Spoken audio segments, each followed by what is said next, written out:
Hi friends, welcome to my channel More Art World. আজ মাটির ঘটের ওপর সিঁদুরদানের একটি চিত্র ফুটিয়ে তোলার চেষ্টা করলাম।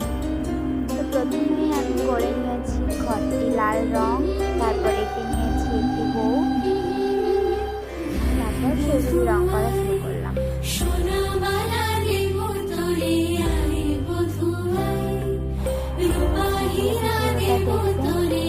আর ভিডিওটি ভালো লাগলে একটি লাইক, কমেন্ট আর চ্যানেলটি সাবস্ক্রাইব করে দেবেন।